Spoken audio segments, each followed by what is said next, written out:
ดียามเช้ามื้อนี้ซอกอยู่หากินตามแคมป์น้ำคลองเนาะพอม่านอยู่มื้อนี้เนาะ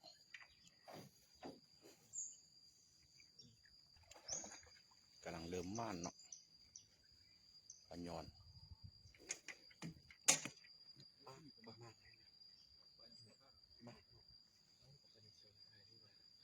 ม่านอยู่เนาะ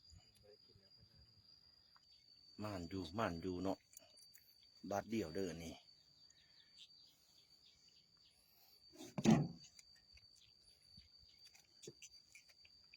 โลไป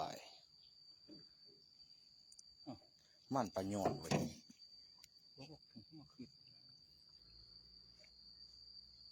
ตูนเป็นแม่กันเลย ปะยอน ตัวนี้จอบุตา ขึ้นมาแล้วมึงสภาพ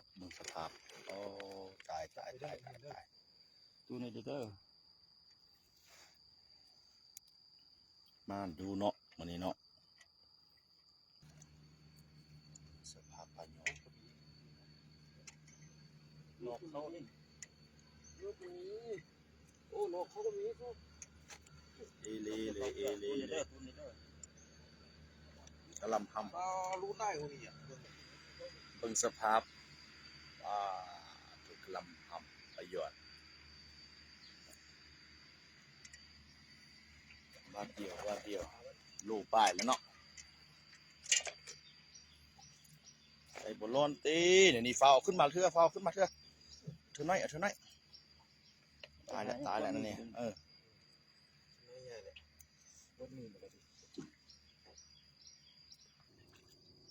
ดูนี้หมดมือเลยสภาพศกอยู่ห้ากินเนาะพอม่านอยู่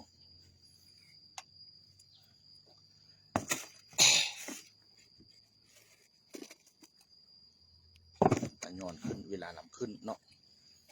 ปลาม่างกับเมานี่แหละเขาอยู่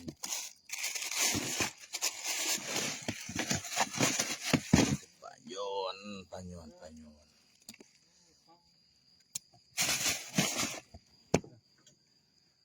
ยเบื่อแล้วกำลังทำแล้วพี่น้องเอ้ยยกขึ้นมึงดูปลาดูเห็นแล้วเก็บเท่าน้อยอย่าชัวร์บ่ขึ้นไล่ปลา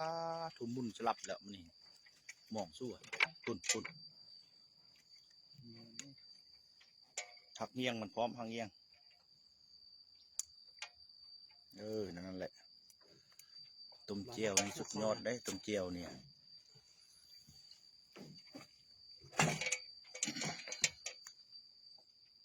เป็นปุ่มเลย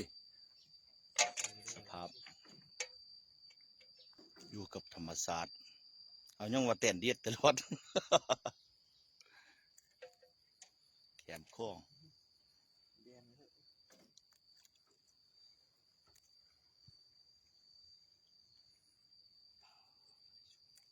ถูเลือดมือมันออกเลยส่วนมันยังไม่ทันได้ยามเด้อนี่ถูอัญญะเลยมันคือดีเป็นลิ้นพายคำเรามาเบิ่งสภาพ